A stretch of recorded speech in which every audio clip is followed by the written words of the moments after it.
ശ്രീ പ്രേംകുമാർ, നോക്കൂ, ഇവിടെ ഒരു ത്രികോണ മത്സരം തൃശ്ശൂരിലുണ്ട് എന്നുള്ളത് സ്വാഭാവികമായും സുരേഷ് ഗോപിയാണ് രണ്ട് മുന്നണികളുടെയും പ്രധാന എതിരാളി എന്നുള്ള ഒരു നേർചിത്രം നമുക്ക് ഈ ചർച്ചയിൽ നിന്ന് തന്നെ ബോധ്യമല്ലേ? അല്ല, ത്രികോണ മത്സരം ഉണ്ട് എന്ന് പറയുന്നതിൻ്റെ അകത്ത് ആദ്യം മുതലേ സുരേഷ് ഗോപിയും NDA ക്യാമ്പും അവരുടെ വലിയ PR ഏജൻസികളൊക്കെ വന്നുകൊണ്ട് അങ്ങനെ ഒരു ഹൈപ്പ് ക്രിയേറ്റ് ചെയ്യുന്നുണ്ടെന്നുള്ളത് സത്യമാണ്. കാരണം ഞാൻ നേരത്തെ പരാമർശിച്ച മീഡിയ വണ്ടിലെ മാധ്യമപ്രവർത്തകയുമായി ബന്ധപ്പെട്ട പ്രശ്നം വന്നപ്പം 100 കണക്കിന് ചാനലുകളാണ്, ഓൺലൈൻ ചാനലുകളാണ് സുരേഷ് ഗോപിക്ക് വേണ്ടി ക്യാമ്പയിൻ നടത്താൻ വേണ്ടി ഇറങ്ങിയിരുന്നു. ഒരാൾ ഒരു ക്രിമിനൽ കേസിൽ പെട്ട സമയത്ത് അത്രയും കോടികൾ കൊണ്ടുവന്ന് സ്പ്ലാഷ് ചെയ്ത് നടത്തുന്ന ഒരു ഭയങ്കര ഇമേജ് മേക്കിംഗ് ഇവന്റ് അവിടെ നടക്കുന്നുണ്ട്. പക്ഷേ ഈ മനുഷ്യൻ സ്വന്തമായിട്ട് എന്ത് കാര്യം ചെയ്യുമ്പോഴും അയാളുടെ രാഷ്ട്രീയ പാപ്പരത്വവും അല്ലെങ്കിൽ സംഘപരിവാരം എന്താണോ സത്യത്തിൽ പറഞ്ഞുകൊണ്ടിരിക്കുന്നത്, ചെയ്തുകൊണ്ടിരിക്കുന്നത്, അത് എക്സ്പോസ് ചെയ്യപ്പെടുകയാണ് ചെയ്യുന്നത്. ഇതിനേക്കാൾ എനിക്ക് തമാശയായി തോന്നുന്നു ഈ ഉടായ്പകളും എല്ലാം കൊണ്ട് ഇദ്ദേഹം വരുന്നത് തൃശ്ശൂരിലെ ഗഡികളുടെ മുന്നിലേക്കാണ് എന്നുള്ളതാണ്. അദ്ദേഹം അനിലക്കരന്റെ കണക്ക് പറഞ്ഞതുപോലെ ഓരോ ഇലക്ഷനിലും അദ്ദേഹത്തിനുള്ള വോട്ട് കുറഞ്ഞു വരികയാണ് ചെയ്യുന്നത്.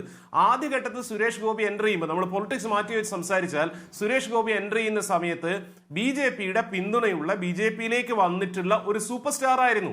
ഇപ്പൊ അദ്ദേഹം അങ്ങനെ അല്ലല്ലോ. ഇപ്പൊ അദ്ദേഹം ഒരു സാക്ഷാൽ BJPക്കാരനാണ്.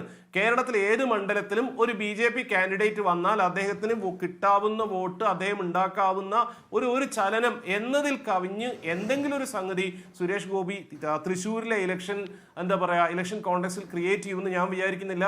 ചാനലുകളായ ചാനലുകളും ഓൺലൈൻ മീഡിയ മുഴുവൻ ഇത് ചെയ്തുകൊണ്ടിരിക്കുന്നു എങ്കിൽ പോലും പിന്നെ വിശ്വാസം എന്നുള്ള സാധനവും ഈ കൂട്ടരും തമ്മിൽ എന്തെങ്കിലും ബന്ധമുണ്ടെന്ന് ഞാൻ വിചാരിക്കുന്നില്ല കേട്ടോ.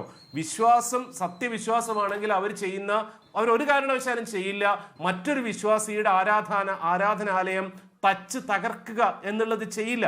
പലപ്പോഴും നമുക്ക് അയ്യപ്പൻ ഉണ്ടെന്നും ലൂർദ് മാതാവ് ഉണ്ടെന്നും ഗുരുവായൂരപ്പൻ ഉണ്ടെന്നൊക്കെ സംശയം തോന്നുന്നത് അവർ സംഘപരിവാരക്കാർക്കിട്ട് ഇമാതിരി പണികൾ കൊടുക്കുമ്പോഴാണ്. നോക്കൂ നിങ്ങൾ, ലൂർദ് മാതാവ് അപ്പൊ തന്നെ ആ കിരീടം താഴേക്കിട്ടു, ദിവസങ്ങൾ കഴിയുന്നതിന് മുമ്പ് അത് ചെമ്പാണെന്ന് തെളിഞ്ഞു.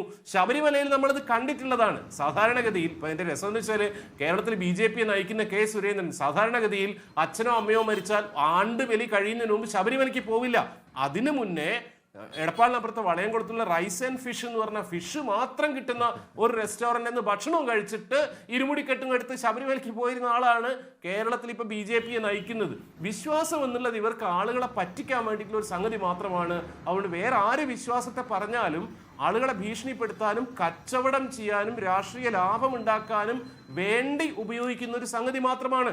ഓരോ ഇൻസിഡന്റിലൂടെയും സംഘപരിവാറിന്റെ യഥാർത്ഥ മുഖം വെളിവാകുകയാണ്. ഇന്നലെ മെനഞ്ഞാൻ നമ്മൾ കണ്ടതാണ്. പാലക്കാട്ട് വെച്ച് റോഡ് ഷോ നടക്കുന്നു. അതിനകത്ത് പാലക്കാട്ടെ സ്ഥാനാർത്ഥി മാത്രമാണെങ്കിൽ നമുക്ക് മനസ്സിലാവും. പാലക്കാട് സ്ഥാനാർത്ഥിക്കൊപ്പം പൊന്നാനിയിലെ സ്ഥാനാർത്ഥി ഉണ്ടാവുന്നു. രാവിലെ മുതൽ അവിടെ വെയിലത്ത് വന്ന് കാത്തുനിന്ന 267 സ്ഥാനാർത്ഥികളിൽ ഒരേ ഒരു മുസ്ലിം സ്ഥാനാർത്ഥിയായിട്ടുള്ള മുസ്ലിം ലീഗിൽ നിന്ന് BJPയിലേക്ക് എത്തിയിട്ടുള്ള പ്രൊഫസർ സലാമിനോട് വണ്ടി കയറണ്ട എന്ന് പറയുന്നു. നോക്കൂ, ഇവരുടെ യഥാർത്ഥ മുഖം എന്താണെന്ന് വൃത്തിയായി വെളിപ്പെട്ട് കൊടുക്കുകയാണ് സുരേഷ്.